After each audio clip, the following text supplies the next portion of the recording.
Já pensou se você pudesse trocar a vida real pelo mundo dos games, onde cada aventura é como viver uma segunda vida? É exatamente isso que nosso protagonista Hizutomi vive diariamente num jogo de realidade virtual que é conhecido por ser extremamente complexo e realista. O episódio começa mostrando o protagonista como um personagem de lutador mexicano e sua parceira Elfa comemorando após derrotarem o Godzilla. Após uma longa jornada, com um ar aliviado, ele fala que esperou muito por esse momento, enquanto encara a Elfa sorridentemente. Em seguida, ele some da frente dela e aparece em cima com um chute bem no meio da cara, ao mesmo tempo que manda ela direto para o inferno, chamando ela de Deus maligno. Voltando pro mundo real, vemos o prota em seu quarto pulando de alegria por ter terminado o jogo e conseguido sua vingança. Após isso, o anime faz um breve resumo da sociedade.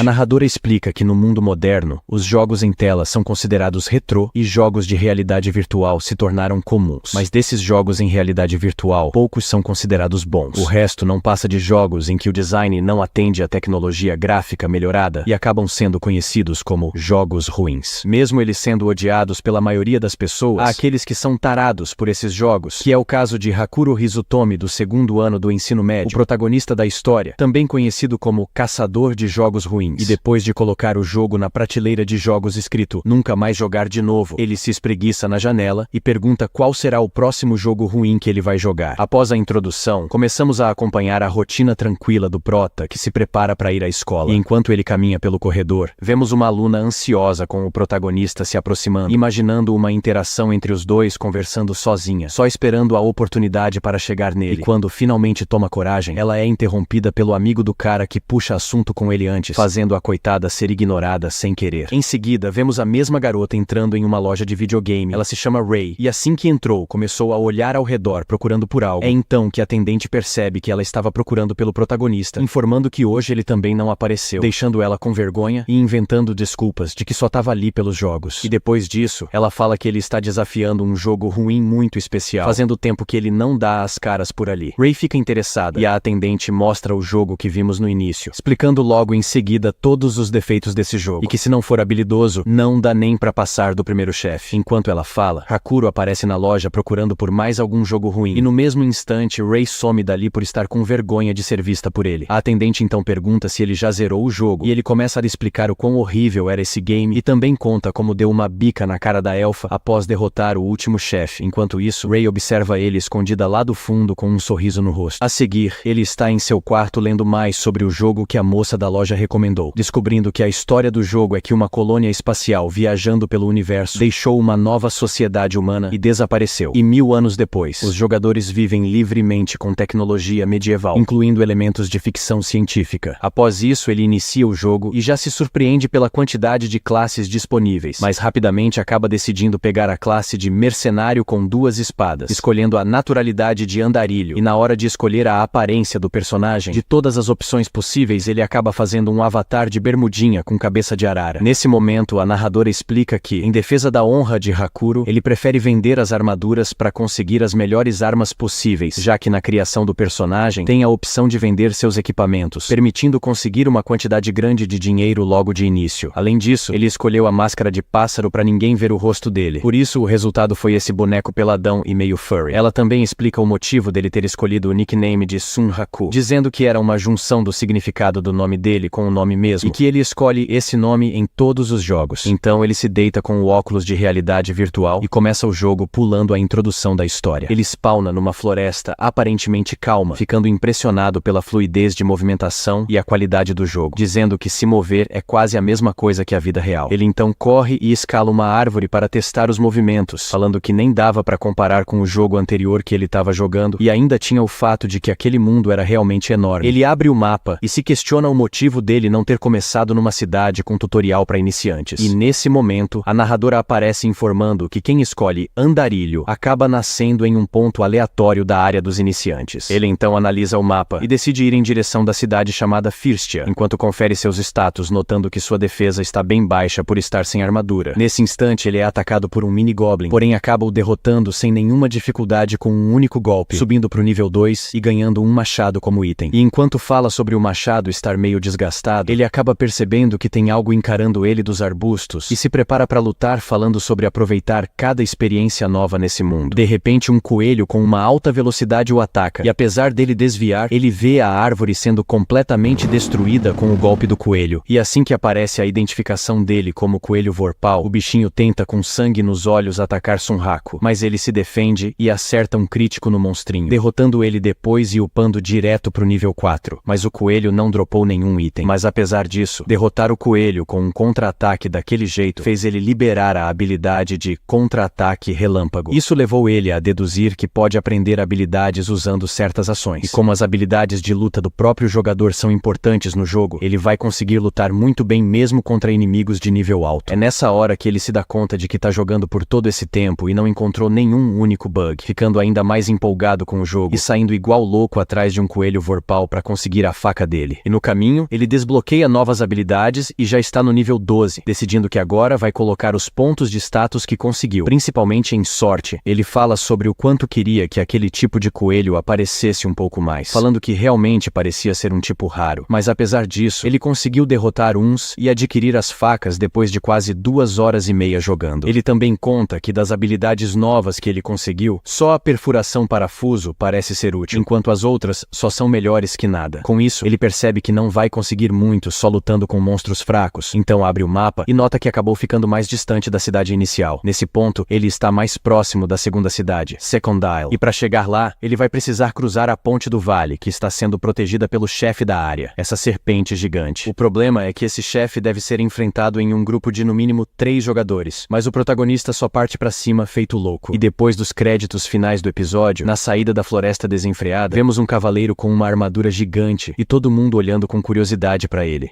No segundo episódio, o cavaleiro está parado na saída da cidade. Todos ao redor estão surpresos, comentando que ele tem um equipamento de alto nível, além de verem que ele é de um dos clãs focados em derrotar os chefões desse jogo. Esse cavaleiro, na verdade, é Rei, a garota apaixonada pelo protagonista. Ela está ali procurando por ele, mas como não encontrou, ela sai do jogo decepcionada. Enquanto isso, Sunraku está partindo para cima do boss que está guardando a ponte, saltando por cima dele e ativando a habilidade que aumenta sua evasiva. A Cobrona tenta dar vários botes para mordê-lo, mas Sunraku desvia de todos e pensa que esse era um boss só para novatos, por isso os golpes eram fáceis de prever e desviar. No entanto, ele precisa acabar com ela sem levar nenhum dano, porque só um ataque já seria o suficiente para ele morrer. Com isso, Sunraku dispara para atacá-lo, mas o ataque nas escamas da cobra quebram sua espada. Então ele puxa as facas que conseguiu dos coelhos vorpais, e no que ele tenta usar o ataque de perfuração parafuso, o monstro atira uma gosma roxa nele. Ele entra em desespero achando que aquilo poderia ser cocô do bicho, mas descobre que era um veneno que causa dano a cada 10 segundos. Apesar disso, ele lembra que já enfrentou jogos muito mais difíceis, e por isso não se deixará abater por um simples cocô veneno. Então ele começa a bloquear os ataques da cobra novamente. Então pensa consigo que pelo tempo de cada dano e a vida que possui, dariam 4 minutos para ele derrotar o chefe. No entanto, ele precisa acertar ataques críticos contra o inimigo, raciocinando que para acertar críticos, ele precisa acertar o golpe perfeitamente, ou então acertar em um ponto fraco. E considerando que a criatura é protegida por escamas duras, ele presume que o ponto fraco só pode ser a cabeça. Nisso, ele parte com tudo, porém acerta no dente da cobra, que é ainda mais resistente que as escamas. Então sua única escolha agora é ele mesmo criar um ponto fraco, abrindo um corte numa região entre as escamas logo em seguida. Isso faz a cobra se contorcer de dor, enquanto Sunraku está concentrado em atacar naquele ponto várias e várias vezes para poder acertar críticos até que sua energia se esgotar. O problema é que ele não sabe quanto de vida esse boss tem, então está preocupado que não dê tempo, mas em seguida ele precisa desviar do ataque da cobra e então percebe que foi tudo em vão, já que a ferida foi regenerada e a cobra já está vindo com tudo para engolir ele. Com isso, ele é arremessado longe e finalmente derrota o chefe da ponte. Consequentemente, seu nível aumenta de 12 para 14. Além disso, ele conseguiu os itens escama de cobra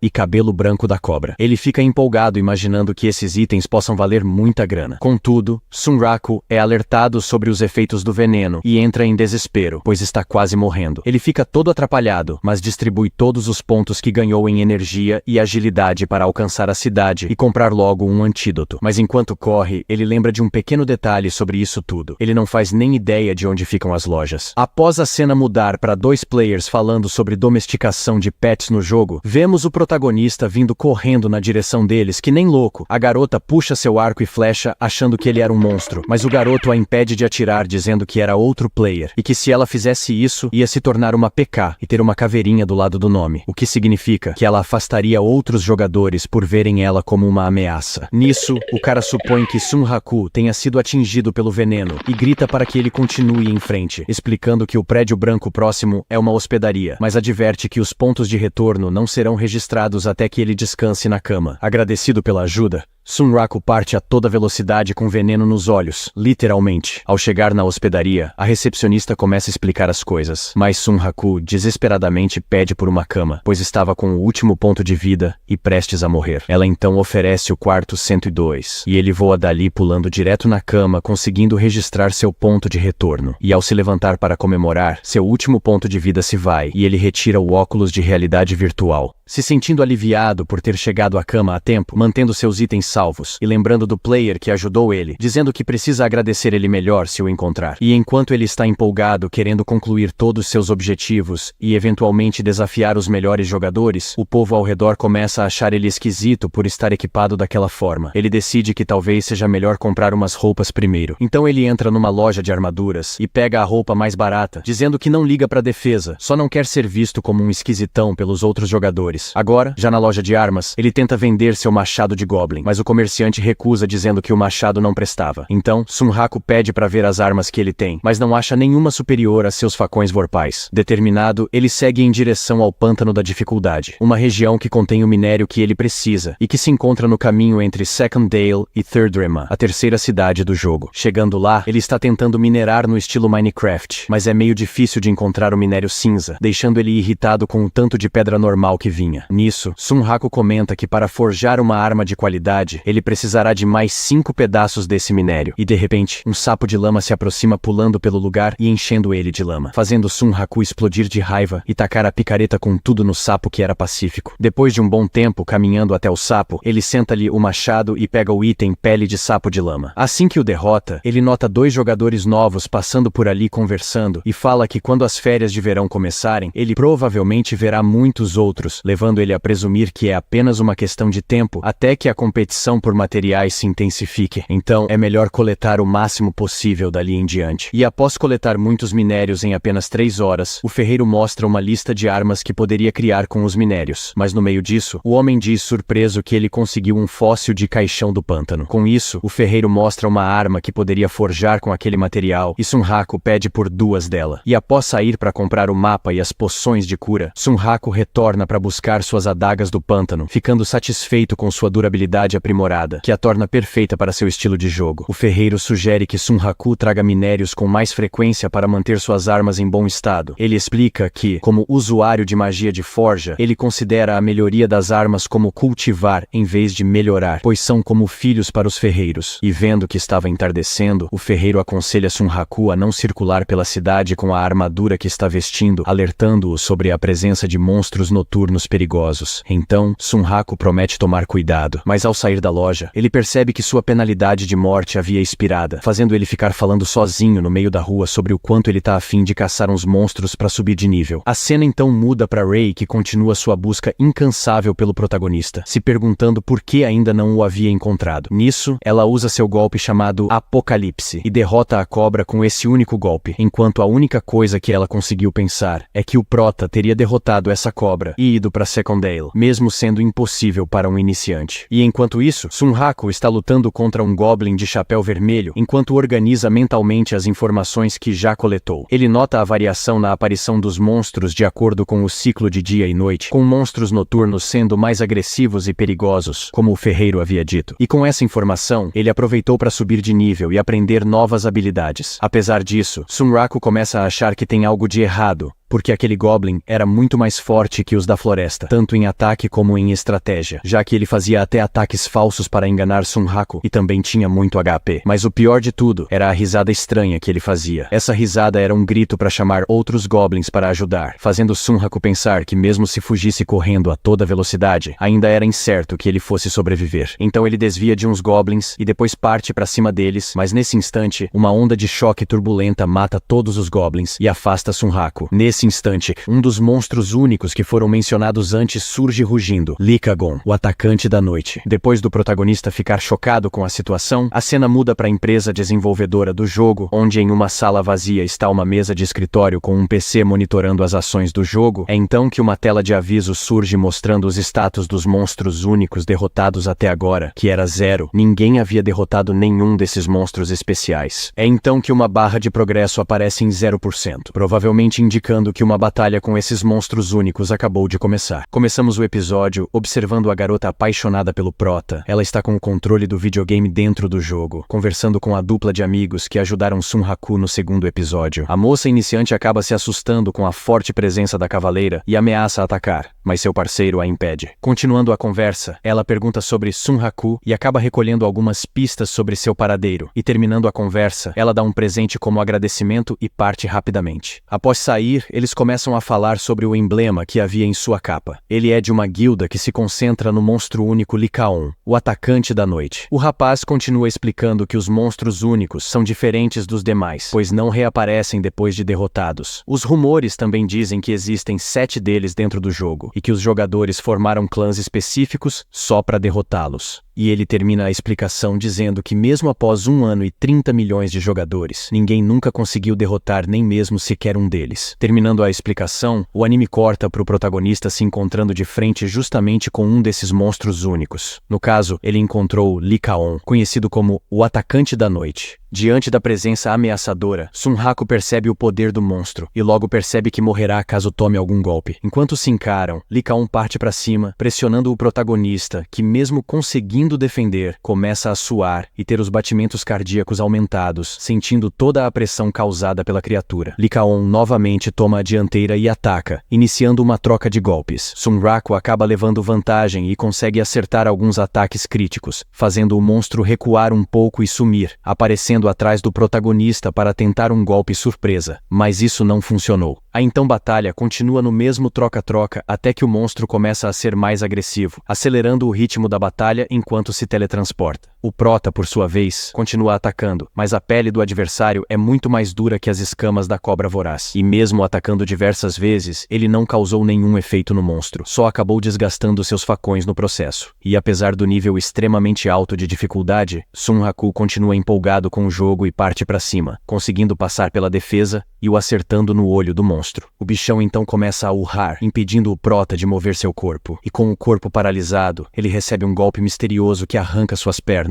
Isso deixa Sunraku chocado, se perguntando como ele o acertou, e logo depois se dando conta de que não seria fácil mesmo, já que ele não aprenderia uma habilidade incrível de repente ou seria salvo por um jogador misterioso de alto nível do nada, nenhuma dessas coisas de cinema iriam acontecer. Mas na verdade, ele lembra que tem algo a seu favor, porque de alguma forma, mesmo depois de ter tomado um golpe desses, ele ainda está com 1 de HP. Então, Sunraku diz ao monstro que ele é bem forte, mas que essa força é só resultado de uma programação bem feita. Ele só é forte quanto os programadores puderam imaginar. Ou seja, é uma força absurda que pode ser derrotada. Sendo assim, ele se decide, dizendo que não dá a mínima para o último chefão do jogo ou a história, e que pode ser impossível hoje, mas um dia ele jura derrotá-lo. Então ele é engolido, e uma mensagem avisando que ele ganhou a marca de Lickagon surge na tela, com ele acordando logo em seguida no ponto de retorno da hospedaria de Secondal, abrindo a mensagem de aviso e lendo que a marca era uma maldição, deixando ele com um ataque de raiva por causa dessa marca, xingando Lickagon de lobo maldito, que aparece do nada e come ele assim sem mais nem menos e ainda deixa uma maldição. E assim que ele começa a ler as informações, descobre que não pode ser colocado equipamentos na parte do corpo atingida pela marca da maldição, que monstros de nível mais baixo fugirão dele, e as conversas com NPCs serão afetadas. No entanto,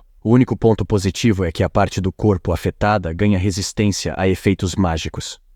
E as formas de remover a maldição são apenas ou com as preces de um santo, ou derrotando quem lançou a maldição. Após sair da pousada e receber diversos olhares por andar quase peladão por aí, ele acaba perdendo um pouco a paciência e gritando com o jogo. E depois, tentando se acalmar, ele lembra dos 3 princípios que aprendeu com os jogos ruins: ter um coração paciente, um espírito inabalável e frieza na decisão. E ao analisar os seus status, ele percebe que ganhou bastante pontos por lutar contra um monstro único, distribuindo a maior parte em agilidade e sorte, ficando com pouquíssimos pontos em vitalidade, já que não poderia colocar qualquer armadura por conta da maldição. Ele também nota que sua sorte é o atributo com mais pontos. Com isso em mente, Sun Hako acredita que isso justifica o fato de ter ficado com apenas 1 ponto de HP naquele momento. Ele então se encosta na parede reclamando da situação, sentindo que precisa fazer algo a respeito. Afinal, Sun Hako já passou por muitas situações difíceis e espera pelo menos poder contar com a sorte. Mas é nesse instante que um coelho surge dando um salto na cabeça dele, deixando Sun Hako intrigado, questionando por que tem um coelho ali numa região de cidade onde não tem monstros. Mas ao olhar mais atentamente, percebe que se trata de um coelho vorpal, só que um tanto quanto diferente. Nisso, o coelhinho acena para ele e segue pelo beco, levando Sun Hako a correr atrás dele. E enquanto corre, ele percebe que a skin daquele coelho é diferente da de um coelho vorpal comum. A partir disso, ele aposta que caso o capture, obterá um item raro. E depois que ele acha que o encurralou, Sun Hako parte para cima para pegá-lo. Entretanto, o coelho abre uma porta misteriosa e entra dando uma risadinha, deixando ele completamente curioso e intrigado, se deparando logo em seguida com um aviso de convite para o País dos Coelhos, sendo esse lugar um cenário único do jogo. Isso faz ele recordar ter lido algo parecido no site do Detonado, onde pesquisou sobre a extensa narrativa do game Shangri-La Frontier. O jogo, como ele já sabia, tinha esses eventos chamados de cenários únicos, que são tipos de missões paralelas. Esses lugares eram enigmáticos. Ninguém sabia quando ou onde iam aparecer. No entanto, o que Sun Hako sabe é que esses cenários eram a fonte de equipamentos, habilidades e magias de alto nível. Essa descoberta repentina de um desses cenários só aumenta o entusiasmo dele, reforçando ainda mais sua crença de que a sorte está ao seu lado por colocar praticamente todos seus pontos de status nisso. Assim, ele se aventura no lugar. Afinal, ele estava tão animado e também não perderia de jeito nenhum uma oportunidade dessas. No entanto, ele passa batido por um aviso na porta que recomendava aos jogadores estarem no nível 80 para entrar. O detalhe problemático é que Sun Hako está só no nível 28. Ou seja, ferrou para ele e não foi pouco. E chegando em um local chamado Habits, ele se vê rodeado de coelhos vorpais e percebe que deu de cara direto no covil dos monstros. Mesmo assim, ele fica impressionado com o lugar. De repente, o coelho de antes o recebe animadaço, dizendo que todo mundo ali está empolgado para conhecê-lo, pois ele teve coragem para enfrentar Likagon, mesmo ainda sendo bem fraco. E apesar de Sun Hako estar desconcertado com a situação, quase tendo um ataque de pânico, o coelhinho diz que todos o admiram por compensar sua fraqueza com habilidade, desviando dos golpes mortais do monstro, enaltecendo Sun Hako como a personificação da alma vorpal, embora ele diga que não causou qualquer dano no inimigo. Mas o bichinho fala completamente alucinado, que é porque Likagon é um dos monstros mais poderosos, e até faz dragões, wyverns de lanche. Ele também diz que só de Sun Hako estar ali é sinal de que ele é um dos pioneiros da proteção divina, e aquelas marcas no corpo dele seriam a prova, indicando que Likagon não o vê apenas como presa, mas que esse monstro único o reconheceu como indivíduo. Isso tudo deixa Sun Hako se perguntando por que aquele coelho fala tanto de Likagon, fazendo parecer estranho que ele seja apenas um NPC. E tocando nesse assunto, Sun Hako lembra que um dos efeitos da maldição é que ela afeta suas conversas com NPCs, o que explica por que o coelho está agindo assim. Com isso, o coelho revela que o chefe dos coelhos vorpais quer o encontrar, deixando Sun Hako surpreso, começando a pensar se o chefe estaria em busca de vingança, já que ele matou muitos coelhos em sua trajetória. A coelhinha então se apresenta como Emu, revelando ser uma fêmea. Ela logo sobe as escadas e tranquiliza Sun Hako, dizendo para não se preocupar com seu chefe, pois ele não é do tipo vingativo, deixando Sun Hako confuso se aquilo seria mesmo uma inteligência artificial, pois consegue até adivinhar o que ele está pensando. E ao chegarem ao Palácio dos Coelhos, o protagonista fica impressionado com a construção detalhada do local. E Emu revela que, embora muitos humanos visitem Habits, ele seria o primeiro a entrar no palácio. Sendo assim, desde que o jogo surgiu, apenas Sun Hako teria acesso a esse cenário único até então. E enquanto ele está animadão com essa descoberta, Emu o conduz até uma sala e chama o chefe de papai, corrigindo logo depois para chefe, dizendo que trouxe o humano com a alma vorpal que ele havia solicitado. E ao entrar no lugar, Sun Hako fica atônito com o que vê. e logo é questionado pelo chefe se foi ele mesmo que levou uma surra do Totoli Kagon. E no que Sunraku confirma, o chefe fica impressionado, expressando que não esperava encontrar um humano tão talentoso. Dessa forma, o chefe dos coelhos vorpais se apresenta como Visage, o chefe do reino de Rabbids. Então, se você quer a continuação e curtiu o vídeo, já deixa aquele like para fortalecer, se inscreve no canal e se quiser sugerir algum anime, deixa aí nos comentários. É isso e até o próximo recap do Tio Wasabi.